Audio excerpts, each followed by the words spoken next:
O grito hoje vem de Porto Alegre, né? É um grito de socorro, um grito de dor, um grito de preocupação, e é lá que estão colocadas todas as nossas preocupações. O Brasil não tem ali hoje, e não vai ter, ainda bem, o seu desastre natural mais grave, né? A gente já teve desastres naturais com 900 mortes no Rio de Janeiro. Aliás, o Rio de Janeiro já enfrentou alguns desastres naturais, todos eles maiores do que esse em número de mortes.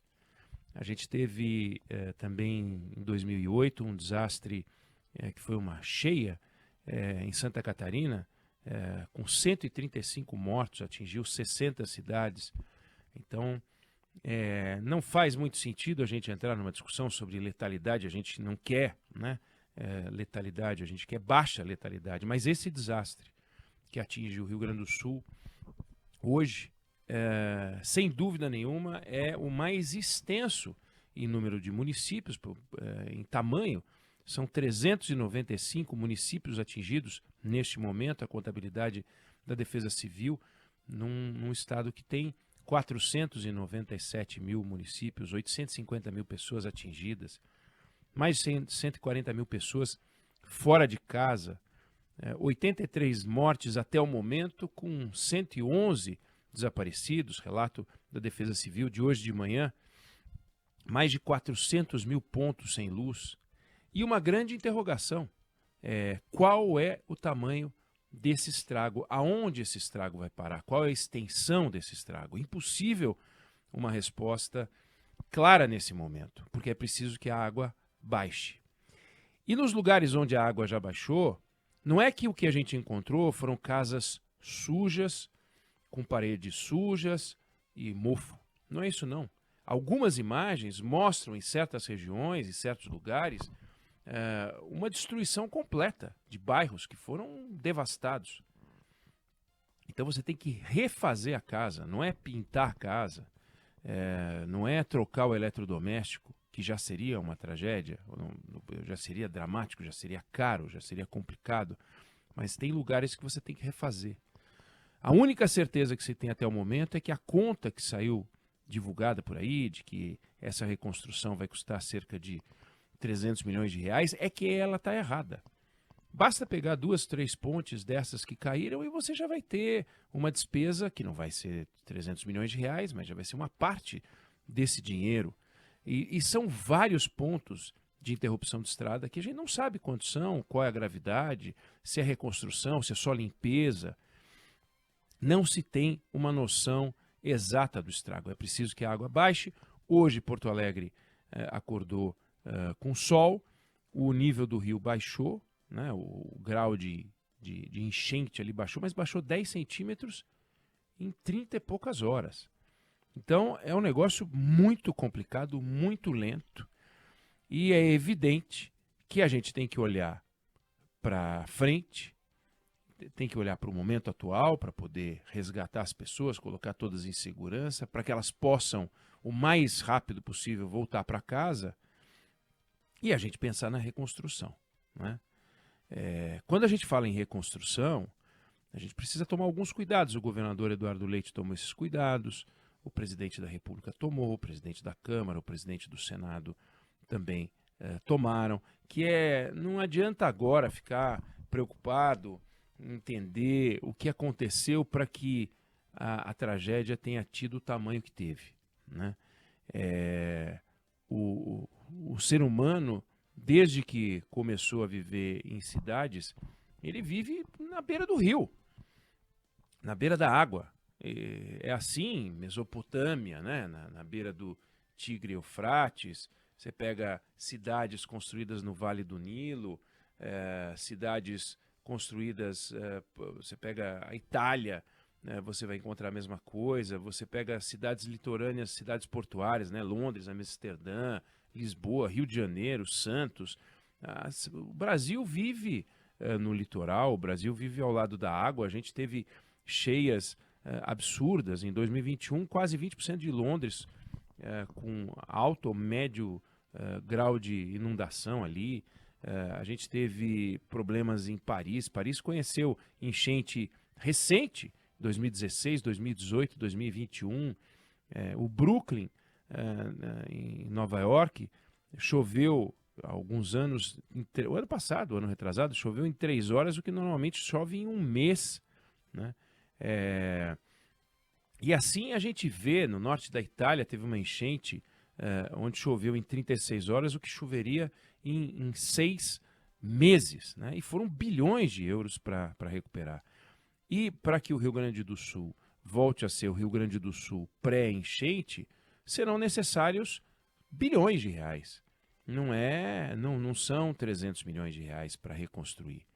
Efeito, nós estamos falando de hospitais, nós estamos falando de escolas, nós estamos falando de cemitérios, nós estamos falando de casas, nós estamos falando de uma estrutura de comércio, né, indústria.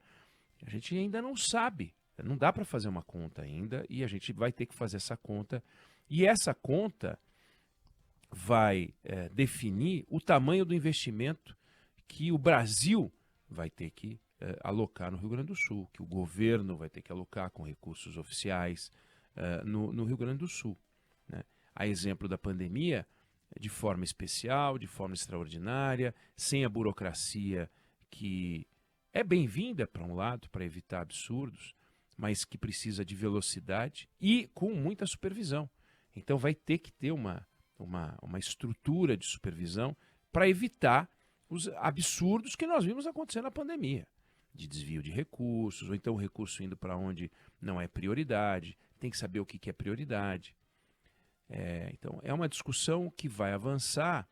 Neste momento agora, o que a gente está vendo é solidariedade, que é muito importante, dor, sacrifícios, alguns oportunistas, né? Eu não vou falar em nomes, mas tem muita gente que colabora e faz questão de compartilhar na rede social que está colaborando, colocando até os valores, ou para chamar atenção, talvez até de boa fé. Olha, eu quero deixar claro que se eu coloquei isso, vocês também podem colocar, mas o fato é que uma coisa é você dizer que está ajudando, outra coisa é você dizer que está ajudando, que está dando isso, e filmar e colocar você entrando com o seu helicóptero, com o seu avião, com o seu carro. Tem um pouco de exploração aí nas redes sociais. Eu acho que tem gente passando o limite, mas o importante é que chegue a ajuda, o remédio, a comida, principalmente material de higiene, é o que estão pedindo nesse momento, material de higiene. Em alguns lugares, por exemplo, algumas cidades só conseguem ser conectadas ou por barco ou por helicóptero. E não são ilhas, tornaram-se ilhas. É barco ou helicóptero. Eldorado do Sul, por exemplo, né? É uma situação bem complicada. E várias cidades no Rio Grande do Sul. Então, não se trata aqui de uma competição para saber qual é o desastre, o maior desastre que o Brasil já conheceu. O desastre do momento é esse, é um desastre de grandes proporções. E ele vai ser ele envolve muito tempo. Ele envolve muito tempo, né? Quando você tem um terremoto, o terremoto acontece em poucos segundos e você logo consegue ver o tamanho do estrago, o número de vítimas, o custo de reconstrução. Quando você tem alguns desastres, e o Brasil teve alguns dos maiores desastres do Brasil foram pelo oposto, né? Foram pela seca. Opa, me ligando aqui. Foram pela seca. E esses desastres pela seca, alguns duraram anos e anos e anos e anos, né? Teve um período aí no Brasil, que nós tivemos 6 anos seguidos de seca, um negócio assim horroroso, lamentável. O desastre pela cheia, eles às vezes são pontuais, como a gente teve em Petrópolis, por exemplo, né? Mas dessa vez é um negócio que, se para de chover em Porto Alegre, mas se chove em outros lugares, essa água pode se dirigir a Porto Alegre. Então, momento de apreensão, momento de solidariedade, não passou. Vamos torcer para que a gente já tenha vivido o pior, mas não acabou. Para a água sumir e a cidade voltar, não digo a normalidade, mas a cidade poder se deslocar como foi concebida, de ônibus, de carro, por todas as ruas da cidade, vai demorar ainda alguns dias, não é uma coisa rápida, vai levar muito tempo. E todas as discussões envolvendo e serão discutidas, né? Onde houve falha no sistema de prevenção, que a gente não teve qualidade aqui ou ali. O Brasil tem problemas de qualidade na saúde, o Brasil tem problema de qualidade na educação, o Brasil tem problema de qualidade na infraestrutura, o Brasil tem problema de qualidade em tudo. Quer dizer, imaginar que a gente teria um sistema de eficaz para essa quantidade de água é inimaginável. É inimaginável, porque a quantidade de água que caiu passou qualquer limite do razoável. Então, a gente vai acompanhar o noticiário que vem do Rio Grande do Sul, é importante. Hoje é dia de estreia, hoje é dia em que a Lana Canepa, de Brasília, vai passar a conversar com a gente sobre política. Naturalmente, no dia de hoje, a gente vai falar de Rio Grande do Sul e os esforços do governo federal e a reunião que houve no final de semana com os 3 poderes lá no Rio Grande do Sul e que todos fizeram discursos em favor de uma desburocratização nos processos para liberação de recursos, mas a gente tem que ver como é que isso vai ser colocado em prática. A gente vai conversar com a Lana Canepa a partir de hoje, todos os dias conversando com a gente sobre política. Eu não sei se você concorda com o que eu falei ou discorda do que eu disse, mas essa é a opinião que eu tenho sobre o assunto.